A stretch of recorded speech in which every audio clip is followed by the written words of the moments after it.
సమావేశం అంటే ఈ ఉదయం 11 గంటలకు జరగనుంది. ఈ సమావేశంలో కొత్త మద్యం పాలసీకి కేబినెట్ ఆమోదం తెలపనుంది. అయితే వచ్చే నెల 1వ తేదీ నుంచి అమలు కానున్న మద్యం పాలసీపై చర్చించే అవకాశం ఉంది. ఇక మద్యం పాలసీపై తమ ప్రతిపాదనలు మంత్రివర్గ ఉపసంఘం కేబినెట్ ముందు ఉంచనుంది.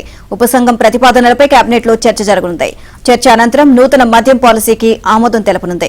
స్థానిక సంస్థల ఎన్నికల్లో బీసీలకు 33% రిజర్వేషన్కు కేబినెట్ ఆమోద ముద్ర వేయనుంది.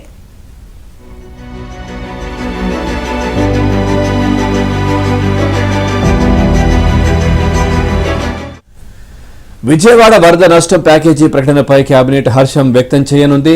వరద సహాయంతో పాటు కేంద్ర ప్రభుత్వం అందించే సాయంపై చర్చించే అవకాశం కూడా ఉంది.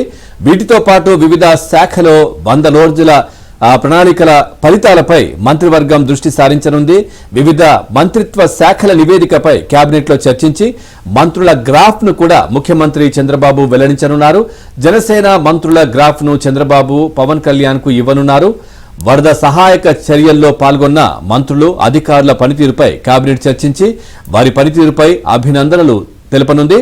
బుడమేరు గండ్లను పూడ్చడంలో మంత్రులు నిమ్మల, లోకేష్ పనితీరుపై కూడా చర్చించి అభినందనలు తెలిపే అవకాశం ఉంది.